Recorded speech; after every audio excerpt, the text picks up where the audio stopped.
Hi guys! Welcome back to my vlog, and alam nyo naman guys, join me as I unbox my very first MacBook Pro. Hindi lang to unboxing, I also wanted to catch up with you guys since ngayon lang ulit ako nakapag-upload. And syempre, kaya mabilis na ako mag-edit ngayon because technically I have my own MacBook. Not only that, I also wanted to share to you guys, hindi lang to unboxing, but kung ano nga ba yung MacBook. Mabigyan din kayo ng idea kung ano ang pwede nyo kunin in the future kapag kayo naman ang kukuha ng sarili nyo MacBook, kung anong prefer nyo na size or color. Simulan na natin guys! By the way guys, nakalimutan ko kung anong MacBook ang nakuha ko para lang meron tayong idea. I got the MacBook Pro 14 inches. Sana natin siya guys. Ganito yung box niya. Pero nabuksan ko na to guys kasi nag-download na ako ng mga pang-edit ko. Pero isi-share ko rin sa inyo kung bakit nga ba ito yung color na pinili ko at so on and so forth. Sana natin siya guys. So para kita nyo. Wow, di ba? Hindi nyo kita. Box pa lang, alam mo talagang Apple. So, ganyan siya. Pag binuksan nyo siya, guys, ganyan yung bukas niya. Kukunin mo lang yan. Pero bago natin to puntahan ay okay. So, yan, guys. Tinanggal muna natin. Ang laman niya, nakatanggal na rin to, guys. So, hindi na pala to unboxing, guys. Para lang may ma-upload ako. Ganyan siya, actually. So, nakashoot yan.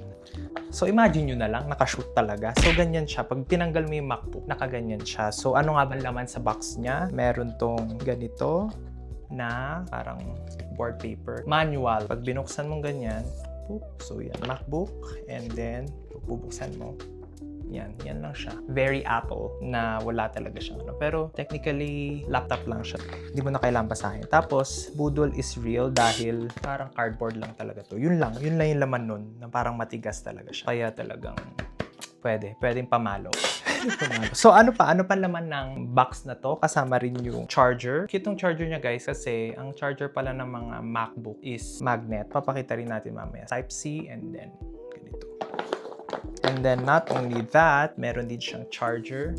Charger, ano nga ba to? Tawag dito. Ulo ng charger. Yan guys. Kita nyo. Ayan. Sasaksak yung dito. So, ganyan siya guys. Now na alam nyo na yung anong meron sa box na yon. Let's go on sa ating... Okay, now, let's go. Pawis naman ako. Ate ko. Pawisan yarn. Init. Balikan natin to. This is the MacBook. Nakaganyan siya. Yan. Parang naka-envelope talaga siya. Ganun yung peg. I got the MacBook Pro. Pasmado. So, I got the... Sobrang pasmado ko, guys. So, I got the MacBook Pro 14-inch silver. So, bakit nga ba 14-inch? Ang original plan ko talaga was to get 16. Tumingin ako sa Reddit. Maganda yung 16 kapag stationary ka lang or nasa office ka. Pero since wala naman tayong office, then I opt to get the 14-inch kasi mas magaan siya sa 16-inch. Maganda yung 16 kasi nag-edit ako ng vlog. Pero dahil nga lagi rin ako umaalis, nadadala ko siya anywhere. Very sleek talaga pag Apple. So, may nakalagay yung MacBook Pro, yun. And then, designed by Apple in California and then product of China. Bakit ang pinili ko ay silver? Dalawa kasi yung color nito, space black and silver. And I chose silver, it's because yung space black kasi, pag naka-MacBook Pro ka, parang dapat kumuha ka ng space black kasi. Sino ka? Talaga, anong tawag dito? Parang pansin.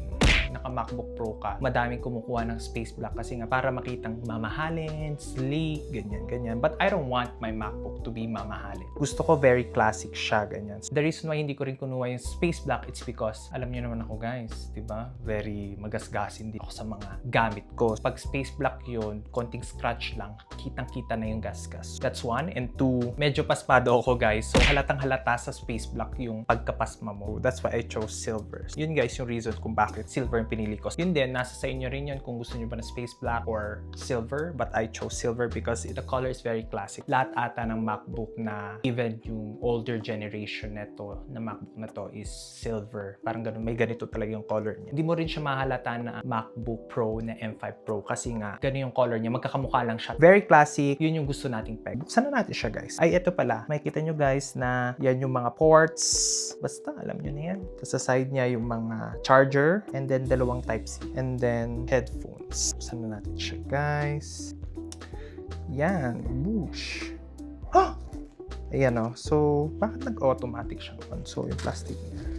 Ganyan siya, guys. Nagre-reflect ata yung kalat ko dyan. Hindi pwede. Hindi pwedeng mag-reflect. Ayan, buksan lang natin. Bakit ganun? Akala ko pag in-off mo, off na talaga siya. Bakit? So yun, pag bukas mo, yun na siya. Parang, so ganun. Well, ilalapit ko na lang para ma-visualize ko ano siya. Baka mahulog ko pa eh. Very classic yung touchpad niya. Tapos yung case niya is black. Tapos usual laptop na may mga, kung ano yung nasa laptop na yun, yun din yung meron dito. Pero to be honest, first time ko magkaroon ng MacBook. So hindi ko rin alam yung mga press button. So, hindi ko alam pag minsan nakakalimutan ko mag-close ng mga apps. Hindi ko sure kung paano. Binili ko to sa Ay, magandang kwento yun. So, ang kinuha ko pala guys ay, I got the MacBook Pro 14 inches silver and then standard display yung kinuha ko. Meron pa kasing isa pero plus 9,000. And then may tatlong level to. May M5 chip, may M5 Pro chip, at saka may M5 Max chip. So, yung kinuha ko is yung M5 Pro chip. Tapos kasama dun yung 15-core CPU, 16-core GPU. Ano ba yun? And then, kasama rin dun yung 24 GB na memory. Ay, unified memory. Ano yun? RAM ba yun? May storage na 1 terabyte. And then,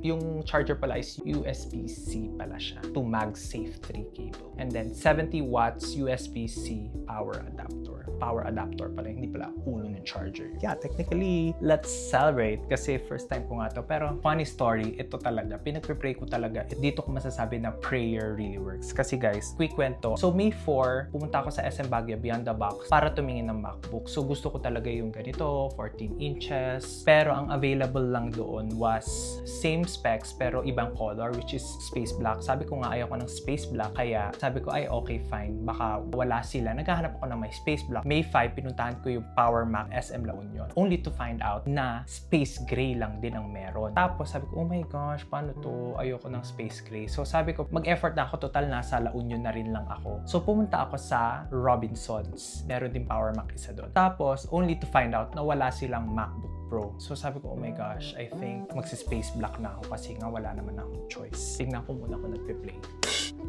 Ay, wala na akong choice na space black. Tapos, sabi ko nga sa inyo, May 4, pinag-pray ko na Lord, sana bigyan mo na ako ng MacBook kasi I've always wanted to have a MacBook. Tapos, nahihirapan ako mag-edit kasi yung dati kong laptop, Acer siya, mabilis pa naman siya pero hindi niya na kayang i-run yung mga ganitong vlogs. Nag-film tayo ng 4K.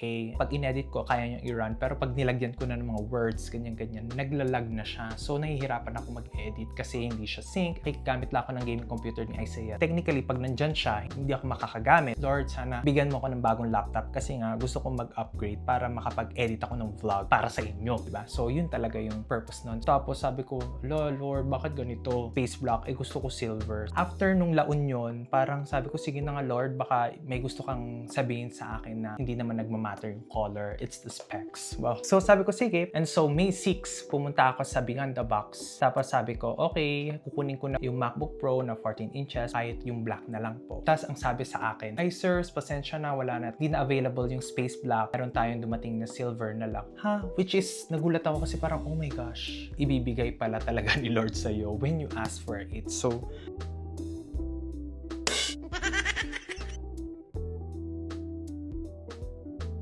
so yun na yun guys, I'm using the camera nitong MacBook na to. Naputol yung vlog natin dahil nga wala na tayong gigabyte, wala nang space yung phone ko. 1 terabyte lang naman yung phone ko pero ubus na rin, wala nang space kaya dito na ako nag-film. Anyway guys, thank you very much guys for joining me as I unbox my very first MacBook. I really wanted to share this milestone with you guys and sobrang tamad na kahiga na. Of course, pagkatapos ko i-upload ito, the next vlog will be my Malaysia trip. So, i-edit ko yun para yun yung regalo ko sa inyo guys. So, again, thank you very much for joining me and I hope to see you again on my next vlog. Bye! Ito na yun. Yan na yung gamit ko.